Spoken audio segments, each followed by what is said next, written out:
नमस्कार दोस्तों, ऑडियो कहानी में आपका स्वागत है। ऑडियो कहानी में आज हम जानेंगे पंडित मदन मोहन मालवीय जी के विषय में। पंडित मदन मोहन मालवीय जी का जन्म 25 दिसंबर 1861 ईस्वी में इलाहाबाद में हुआ। इनके पिता ब्रजनाथ मालवीय ने इनकी प्रारंभिक शिक्षा की व्यवस्था धर्म ज्ञान उपदेश पाठशाला में कराई।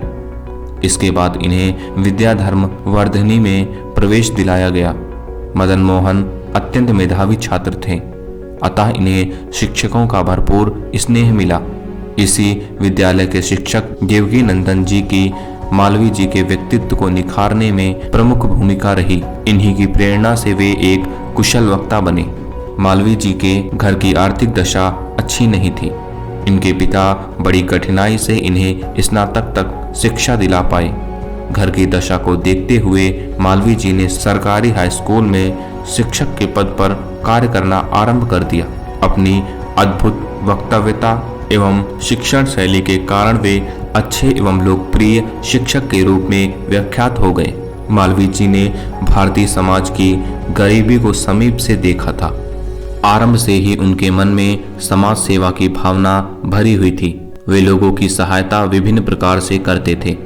उनका दृढ़ मत था कि भारत की गरीबी तभी दूर हो सकती है जब यहाँ की जनता शिक्षित और प्रबुद्ध हो तथा उनका अपना शासन हो। मालवीय जी देशभक्ति को धर्म का ही एक अंग मानते हैं। वे धार्मिक संकीर्णता एवं सांप्रदायिकता के घोर विरोधी हैं। वे देश के प्रगति एवं उत्थान के लिए सर्वस्त्र त्याग एवं समर्पण की भावना के पोषक थे। सन 1902 में संयुक्त प्रांत वर्तमान उत्तर प्रदेश असेंबली के चुनाव में मालवीय जी सदस्य निर्वाचित हुए। अपनी सूझबूझ, लगन और निष्ठा के कारण उन्हें यहाँ भी पर्याप्त सम्मान मिला। सन 1910 से 1920 तक वे केंद्र असेंबली के सदस्य भी रहे। 1931 ईस्वी में लंदन में आयोजित द्वितीय गोलमेज सम्मेलन में उन्होंने भारत का प्रतिनिधित्व किया। यहाँ उन्होंने खुलकर भारतीय पक्ष को सम्मेलन में प्रस्तुत किया। उन्होंने सम्मेलन में सांप्रदायिकता का विरोध किया और सामाजिक सद्भाव एवं समरसता पर जोर दिया। मालवीय जी देश से निरक्षरता दूर करने और शिक्षा के व्यापक प्रसार को देश की उन्नति के लिए आधारशिला मानते थे, अतः उन्होंने शिक्षा पर विशेष बल दिया। वे स्त्री शिक्षा के प्रबल समर्थक थे। शिक्षा संबंधी अपनी धारणा को साकार करने के लिए एक महाविश्वविद्यालय की स्थापना की योजना बनाई। इसके लिए उन्होंने देशवासियों से धन मांगा।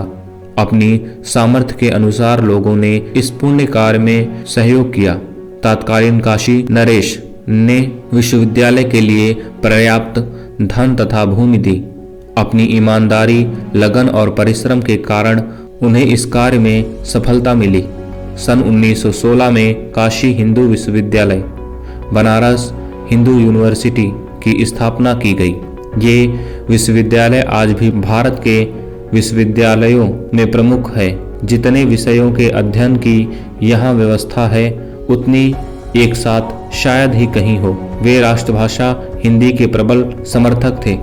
उनका मानना था कि बिना हिंदी के ज्ञान से देश की उन्नति संभव नहीं है। वे पूरे जीवन अथक परिश्रम करते रहे। सन 1946 में पंडित मदन मोहन मालवीय जी का निधन हो गया। ऑडियो अंत तक सुनने के लिए धन्यवाद। ऐसे ही अन्य महानुभावों की जीवनी जानने के लिए चैनल को सब्सक्राइब करें।